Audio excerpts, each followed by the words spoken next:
সবাইকে আমন্ত্রণ কুল স্পোর্টস 24-এ। শিরোনাম শুনছিলেন, আপনাদের সাথে আছি রেদওয়ান শেব। শ্রীলঙ্কায় আজ প্রথম অনুশীলন করেছে বাংলাদেশ। অসুস্থতার কারণে গল টেস্টে মেহেদী মিরাজকে নিয়ে শঙ্কা। হেড কোচ ফিল সিমন্স সুযোগ দেখছেন অন্যদের। ব্যাটারদের কাছে প্রত্যাশার ধারাবাহিকতা, কাল উইকেট দেখে ঠিক করবেন একাদশ। নৈসর্গিক গল, এশিয়ার অন্যতম সুন্দর শহরে টিম বাংলাদেশ। শ্রীলঙ্কায় পৌঁছে প্রথম অনুশীলন করেছে টাইগার্স। শনিবার বৃষ্টির কারণে সে সুযোগ ছিল না। দ্বীপদেশটিতে বিশ্রাম শেষে প্রস্তুতি শুরু ক্রিকেটারদের, কিন্তু এর মাঝে যোগ হয়েছে দুশ্চিন্তা। ওয়ানডে নেতৃত্ব পাওয়া মেহেদী মিরাজ গল টেস্টে থাকবেন কিনা এ নিয়ে শঙ্কা। লঙ্কায় জ্বরে আক্রান্ত এই allrounder. Head coach Phil Simmons চিন্তিত, তবে অন্যদের জন্য সুযোগ দেখছেন। মেহেদী মিরাজ আগের চেয়ে কিছুটা ভালো, আশা করছি দ্রুত সুস্থ হবে। দেখুন, বিষয়টা চিন্তার, আবার একই সাথে আমি অন্যদের জন্য সুযোগ দেখছি। লঙ্কার বোলিং বৈচিত্র্যময় জানা বাংলাদেশের। উইকেটের আচরণ বুঝতে টেস্ট অধিনায়ক নাজমুল শান্তর মতো ফিল সিমন্স গলের পিচে নজর রেখেছেন, যার উপর নির্ভর করছে কম্বিনেশন। বৃষ্টি হয়েছে, তারপরও আমি বলবো ভালো উইকেট। ম্যাচের আগের দিন দেখলে আরো ধারণা পাওয়া যাবে, এরপর কম্বিনেশন ঠিক করা হবে। সিমন্সের মতো শিষ্যদের নিয়ে ঘাম ছড়িয়েছেন শন টেইট। নতুন pace bowling coach Nahid Rana Hasan Mahmud এবাদতকে নিয়ে আলাদা সেশন করেছেন। তবে হেড কোচের ভাবনায় ব্যাটারদের অধারাবাহিকতা।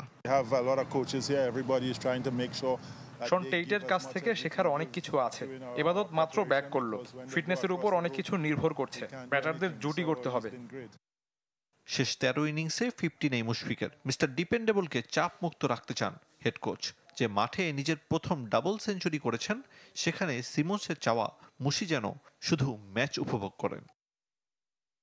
আরিফুল ইসলাম, চ্যানেল 24।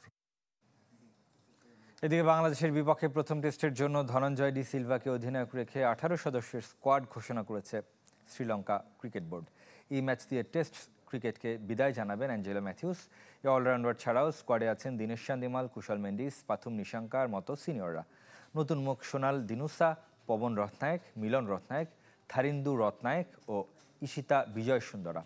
স্কোয়াডে 3 পেসার এবং 3 স্পিনার রেখেছে স্বাগতিকরা।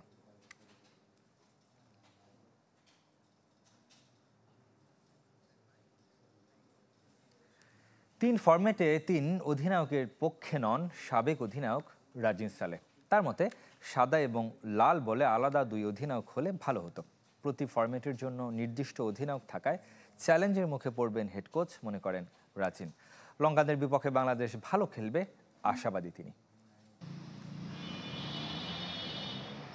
4 বছর পর আবারও 3 অধিনায়ক তত্ত্বে ফিরেছে বিসিবি। টেস্ট, ওয়ানডে আর টি-20-র জন্য আলাদা নেতৃত্ব, যার প্রতিফলন দেখা যাবে শ্রীলঙ্কা সফরে। 3 অধিনায়ক তত্ত্বে অতীতে যে সফল হয়েছিল তাও নয়, তাই এবারও ইতিবাচক কিছু প্রত্যাশা করা যাচ্ছে না। সাদা ও লাল বলের জন্য আলাদা 2 অধিনায়কের পক্ষে সাবেক অধিনায়ক রাজিন সালে। বাংলাদেশ ক্রিকেট এখন যে অবস্থায় আছে, বলবো না যে একদম পিছিয়ে আছে, বাট যে অবস্থায় আছে এখন 3 ফরম্যাটে 2জন ক্যাপ্টেন হলে আমার মনে হয় যে সবচেয়ে ভালো হতো, একটা সাদা বলে একটা লাল বলার। তাতে করে আমাদের 2জন ক্যাপ্টেন হয়তো 2টা জায়গায় চিন্তা ভাবনা করতে পারতেন। কোনো ফরম্যাটের অধিনায়ককে পারফরমেন্স বিবেচনায় অন্য ফরম্যাটে বসিয়ে রাখাটাও কঠিন হবে টিম ম্যানেজমেন্টের। 3 অধিনায়কের আলাদা দর্শন, দল নির্বাচন, মাঠের পরিকল্পনা সহ বিভিন্ন সিদ্ধান্তের ক্ষেত্রে হেড কোচের জন্য চ্যালেঞ্জিং হবে বলে মনে করেন রাজিন সালে। কোচের জন্য যতটুকু আপনি ডিফিকাল্ট, অ্যাজ এ ক্যাপ্টেন হিসেবে ডিফারেন্ট প্লেয়ার আপনি মনে করেন একটা প্লেয়ার ক্যাপ্টেন আছে একটা ফরম্যাটে, এই প্লেয়ার ওয়ানডেতে আছে, আবার তাকে যদি টিম থেকে বাদ দিতে চান তাও পারবেন না, হয়তো বলবে যে সে ক্যাপ্টেন আছে। তো এটা নিয়ে একটু চিন্তা, এটা একটা কনফ্লিক্ট হয়ে যায়। কিন্তু শ্রীলঙ্কার বিপক্ষে একবারই টেস্ট জিতেছে বাংলাদেশ 2017 সালে কলম্বোতে। এবার প্রস্তুতিতে ঘাটতি থাকলেও আশাবাদী রাজিন সালে। প্রাণ খুলে খেলার পরামর্শ বাংলাদেশের সাবেক অধিনায়কের। সবসময় আমরা আশাবাদী থাকি যে আমরা সিরিজ জিতবো, এবং ছেলেরা ক্যাপেবল। আমার মনে হয় যে ছেলেরা একটু প্রাণ খুলে খেলা উচিত। তারা যারা আছে তারা যদি একটু প্রাণ খুলে খেলে, তাদের সর্বোচ্চটা দেয়, আমি মনে করি যে টেস্ট সিরিজ জিতাটা আসলে অযৌক্তিক কিছু হবে না বা অসম্ভব কিছু হবে না। মঙ্গলবার শুরু 2 ম্যাচ সিরিজের প্রথম টেস্ট। আশরিক রুদ্র, চ্যানেল 24, ঢাকা। এদিকে মিরপুরে আজ অনুশীলন করেছে ওয়ানডে এবং টি-20 দলের ক্রিকেটাররা। সকালে জিম সেশনের পর আউটারে স্কিল ট্রেনিংয়ে নামে সৌম্য, হৃদয়, রিশাদ হোসেনরা। এরপর মূল মাঠে শুরু হয় অনুশীলন। সেন্টার উইকেটে লম্বা সময় ব্যাটিং সেশন করেছেন তানজিদ তামিম, পারভেজ ইমন, শামীম পাটোয়ারিরা। ইনজুরি থেকে সেরে উঠেছেন শরীফুল ইসলাম। বেশ কয়েক ওভার ফুল রান আপে বলও করেছেন তিনি। রিশাদ হোসেন, তানভীর ইসলামদের নিয়ে আলাদা কাজ করেছেন কোচ সোহেল ইসলাম। 20 জুন চট্টগ্রামে যাবে সাদা বলের ক্রিকেটাররা। 23 এবং 25 জুন দুটি প্রস্তুতি ম্যাচ খেলবে বন্দর নগরীতে। ফুটবল উন্মাদনায় দর্শকের মাঝে হতাশা হয়ে এসেছে বাংলাদেশ সিঙ্গাপুর ম্যাচের ফল। আগের তুলনায় ভালো স্কোয়াড নিয়েও অগোছালো ফুটবলে হেড কোচের পরিকল্পনাকে দুষছেন সাবেক এবং বর্তমান ফুটবলাররা। হাভিয়ের কাবরেরা সহ কোচিং প্যানেল পরিবর্তনের পক্ষে এমিলি, মামুনুলরা। মানসম্পন্ন ফুটবলারের মতো কোচও খুঁজে বের করার পরামর্শ তাদের। আমি 18 কোটি বাংলাদেশের মানুষকে মুক্ত করার জন্য কাবরারা পদত্যাগ চাচ্ছি। ফেডারেশনের নির্বাহী সদস্য সাখাওয়াত হোসেন শাহিনের বক্তব্যে ফুটবল দলের হেড কোচ পরিবর্তনের দাবি যেন আরও জোরালো হয়েছে। বাংলাদেশ সিঙ্গাপুর ম্যাচ শেষ হওয়ার পর থেকেই চলছে বিশ্লেষণ, আলোচনা, সমালোচনা। সবার অভিযোগের তীর হাভিয়ের কাবরেরার দিকে। সাবেক ও বর্তমান ফুটবলাররাও এর বাইরে নন। তাদের দৃষ্টিতে শুধু হেড কোচ নন, সহকারীদের ভূমিকাও প্রশ্নবিদ্ধ। মালদ্বীপের সাথে একরকমের খেলছে, ইন্ডিয়ার সাথে একরকমের ম্যাচ হচ্ছে, সিঙ্গাপুরের সাথে একরকমের ম্যাচ হচ্ছে। তো আমার কাছে মনে হলো যে এত সময় তো আসলে জাতীয় দলে কেউ কাউকে দিবে না। আর জাতীয় দল এটা একটা স্বল্প সময়ের জায়গা। আপনি রেজাল্ট দিবেন, থাকবেন, রেজাল্ট না দিতে পারবেন, আপনি থাকবেন সারা পৃথিবীতেই। হ্যাঁ, তো আমার কাছে মনে হয় যে এটা নিয়ে এখন ভাবা উচিত বাংলাদেশ ফুটবল ফেডারেশনের। অ্যাটাকিং এর সময় আমাদের খেলা স্লো করে ফেলা, এক চেঞ্জিং আসলে চেঞ্জিংটা শুধু হেড কোচ নিয়ে চিন্তা করেন, আপনি কোচিং স্টাফ চেঞ্জ হলে পুরো কোচিং স্টাফটাকে নিয়ে চিন্তা করেন, চেঞ্জ করেন।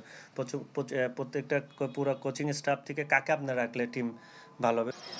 হামজা, সমিত্রা আশায় এখন বাংলাদেশ যে স্ট্যান্ডার্ডের দল তার সাথে কাবরেরা মানিয়ে নিতে পারছেন কিনা সে প্রশ্ন উঠেছে। বাহুফেকে আরও হাই প্রোফাইল কোচ নিয়োগের তাগিদ এমিলি, মামুনুলদের। স্টেডিয়ামেও সাবেকদের পর্যাপ্ত সম্মান দেওয়ার দাবি জানিয়েছেন তারা।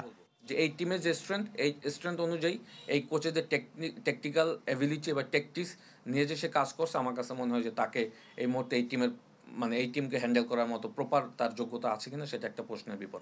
ওয়ার্ল্ড কাপ দেখতে অল এক্স ন্যাশনাল প্লেয়ারদের কার্ড দেয়। ভিআইপি কার্ড দিলে এই ধরনের অ্যাক্সিডেন্ট হয় না।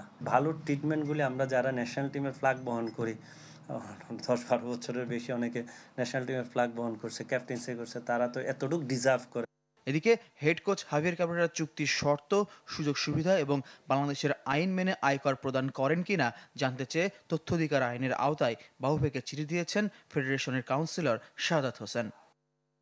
ফয়জুল ইসলাম, চ্যানেল 24, ঢাকা। ক্রিকেটে বনেদি ফরম্যাটে সাফল্য দিয়ে বিশ্বমঞ্চে নিজেদের সুপার তকমার ইতি টেনেছে দক্ষিণ আফ্রিকা। টেস্ট চ্যাম্পিয়নশিপের মর্যাদার পাশাপাশি পকেটে ঢুকেছে মোটা অঙ্কের অর্থ। শেষ টি-20 বিশ্বকাপ চ্যাম্পিয়নদের তুলনায় যা প্রায় 1.5 গুণ। প্রথমবারের মতো বিশ্ব সেরার স্বাদ, 27 বছরের ট্রফি খরা, দীর্ঘ অপেক্ষার অবসান, তাও ক্রিকেটের বনেদি ফরম্যাট দিয়ে। 1998 সালে আইসিসি নকআউট ট্রফি জিতেছিল দক্ষিণ আফ্রিকা।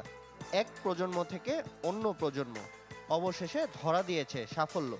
1 বছর ব্যবধানে 2 বার বৈশ্বিক আসর খেলা প্রোটিয়ারা লর্ডসে পেয়েছে পূর্ণতা, যার কল্যাণে টেম্বা বাভুমার দল বড় অঙ্কের অর্থ পুরস্কারেও পকেট ভারী করেছে। চ্যাম্পিয়ন হয়ে অর্থ পুরস্কার হিসেবে পেয়েছে 3.6 মিলিয়ন মার্কিন ডলার, যা বাংলাদেশি মুদ্রায় প্রায় 43 কোটি 79 লাখ টাকা। গতবারের চ্যাম্পিয়ন অজিরা এবার রানার্স আপ হয়ে পেয়েছে 2.16 মিলিয়ন ডলার, বাংলাদেশি মুদ্রায় যা 26 কোটি 27 লাখ 25 হাজার টাকার বেশি।